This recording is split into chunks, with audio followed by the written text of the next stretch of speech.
Praise the Lord. கர்த்தருடைய நாமம் இந்த காலை வேளையில் மகிமைப்படுவதாக. இந்த டிசம்பர் மாதம் 1ஆம் தேதி அதிகாலை வேளையில் தேவ சந்நிதியில் நம் இணைந்த ஆண்டவரை துதிக்க மகிமைப்படுத்த இந்த காலையை தேவன் காண செய்ததுக்காக ஆண்டவருக்கு நன்றி செலுத்துகிறேன். இந்த மாதத்தில் தேவன் நமக்கு தந்திருக்கிற வார்த்தை ஏசாயா தீர்க்கதரிசியின் புத்தகம் 58வது அதிகாரம் அதனுடைய 11வது வசனத்தின் 2வது பகுதியை வாசிக்கிறேன். நீ நீர்ப்பாய்ச்சலான தோட்டத்தை போலவும் வற்றாத நீரூற்றை போலவும் இருப்பாய். இந்த வார்த்தை நீ வற்றாத நீரூற்று அதே போல நீர்ப்பாய்ச்சலான தோட்டம் 2 பகுதிகளை கொண்டது. ஒன்று தேவனிடத்திலிருந்து அனுதினமும் நமக்கு வரவேண்டிய நன்மைகளை ஆசீர்வாதங்களை குறிக்கிறது என்றாலும், 2வது நாம் மற்றவர்களுக்கு கொடுக்கிறதக்கதாய் கர்த்தர் நம்மை நிரம்ப பண்ணுவார், நிறைய பண்ணுவார், பொங்கி வழிய பண்ணுவார் என்பதையும் குறிக்கிறது. இந்த கால வேளையில நீர்ப்பாய்ச்சலான ஒரு தோட்டம், நீர்ப்பாய்ச்சலான ஒரு தோட்டம் என்பது உஷ்ண காலமானாலும், வறண்ட நிலைமையானாலும், பஞ்ச நிலைமையானாலும், எந்த சூழ்நிலையானாலும், எந்த காலமானாலும் தேவ சந்நிதியிலிருந்து நமக்கு ஒரு வார்த்தை, நீர்ப்பாய்ச்சலான தோட்டத்தை போல் இருப்பாய் என்ற அந்த வார்த்தையின் ஆழம் என்ன? தேவன் நம்மை ஆசீர்வதிக்க விரும்புகிறார். வேதம் சொல்லுகிறது, இஸ்ரவேலை ஆசீர்வதிப்பதே தேவனுக்கு பிரியமானது. தெய்வ பிள்ளைகள், தேவனை அறிந்த, தேவனுக்கு பிரியமான, தேவனுக்கு பிரியமாய் நடக்கிற ஒரு தெய்வ பிள்ளையை ஆசீர்வதிப்பது என்பது தேவனுக்கு பிரியமானது. ஹல்லேலூயா. இந்த காலை வேளையில நாம் இதுவரை எந்த சூழ்நிலையில் காணப்படுகிறோம், எந்த நிலைமையில் காணப்படுகிறோம், அந்த நிலைமை மாற்ற வல்லமையுள்ள தேவன் தான் சிலுவையில் நமக்காக ஜீவனை தந்த ஆண்டவராய் இயேசு கிறிஸ்து. இந்த காலை வேளையில, ஆண்டவரே, எனக்கு ஏன் இந்த பாடுகள், நெருக்கங்கள்? எல்லா பாடுகளுக்கும் நெருக்கங்களுக்கும் பின்னால் நம்முடைய ஒரு மீறுதல் இருக்கும் என்பதையும் மறந்து போக கூடாது.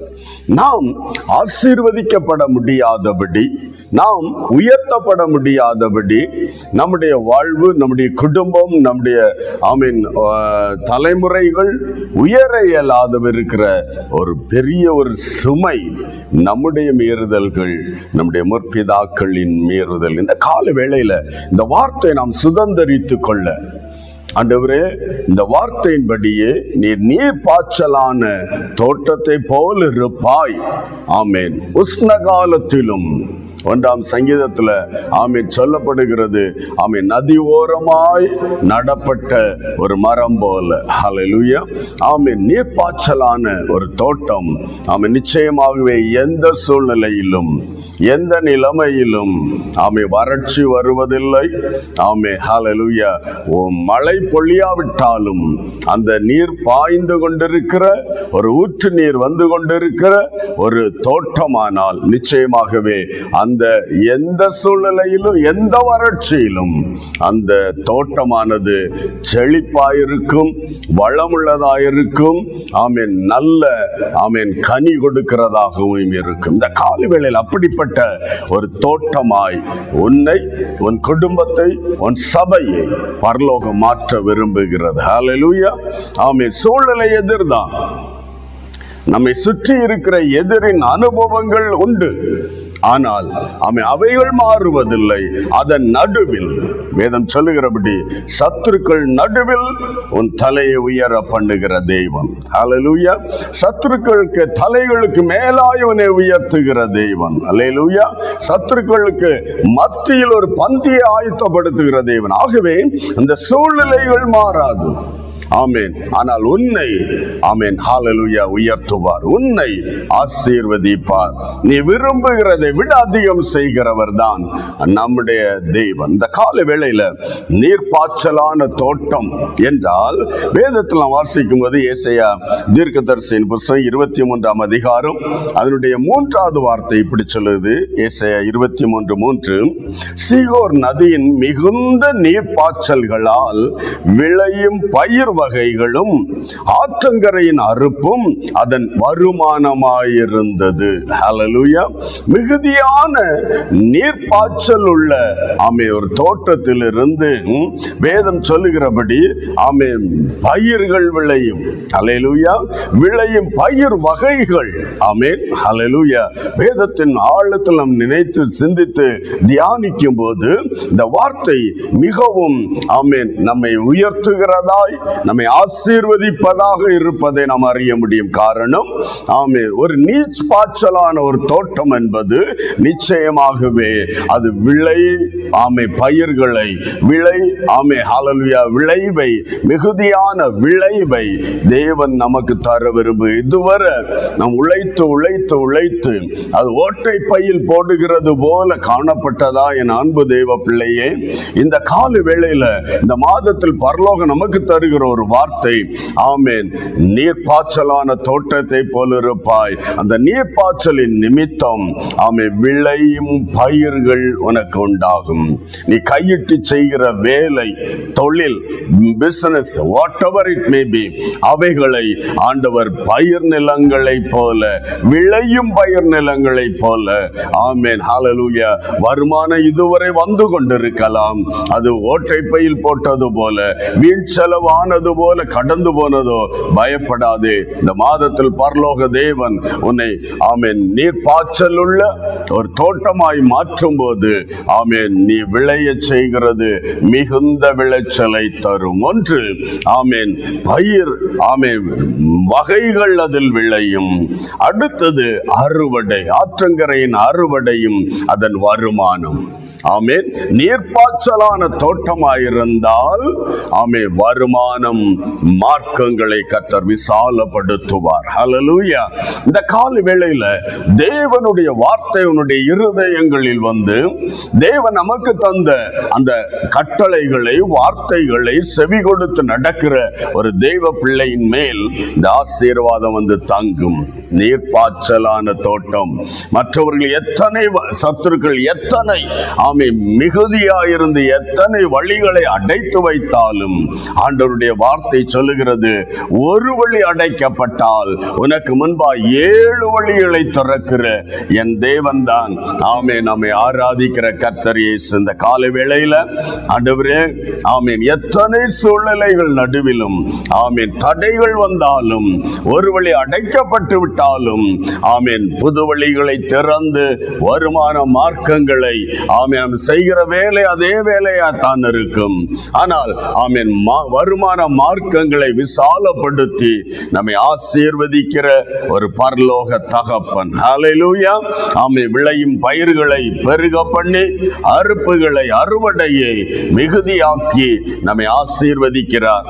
இன்னொரு வார்த்தையை வாசிக்கும் போது எசேக்கியேல் தீர்க்கதரிசியின் புத்தகம் 19வது அதிகாரம் அதனுடைய 10வது வார்த்தை இப்படி சொல்லுகிறது, நீ அமெரிக்கையோடு இருக்கையில் உன் தாய் தண்ணீர் ஓரமாய் நடப்பட்டதும் மிகுதியான நீர்ப்பாய்ச்சல்களால் கனி தருகிறதும் தழைத்திருக்கிறதுமான திராட்சை செடியை போல் இருந்தாள்.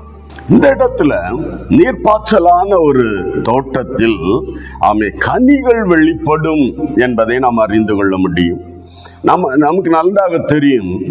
ஏசாயா 5ஆம் அதிகாரத்தில் 1வது வசனம் முதல் அதனுடைய 5வது வார்த்தை வரை நாம் வாசித்து பார்க்கும்போது அந்த இடத்திலும் கனி தருகிற ஒரு தோட்டத்தை குறித்து எதிர்பார்ப்போடு ஆண்டவர் அந்த வார்த்தையில் சொல்லும்போது, என் நேசருக்கு இடத்தில் அவருடைய திராட்சை தோட்டத்தை குறித்து அவர் எதிர்பார்ப்போடு இருக்கிறார். கனி தரும், அதுலயும் நல்ல கனி தரும் என்கிற ஒரு எதிர்பார்ப்போடு ஆண்டவர் அந்த தோட்டத்தை உருவாக்குகிறதை, அதை ஆயத்தப்படுத்துவதை, அதன் தடைகளை நீக்குவதை, உயர்குல திராட்சை செடியை நடுவதை, தண்ணீர் பாய்ச்சி அது எதிர்பார்ப்போடு கோபுரங்கள் எல்லாம் கட்டி ஆயத்தப்படுத்தி இருப்பதை அதில் காண முடிகிறது. கனி வருகிறது.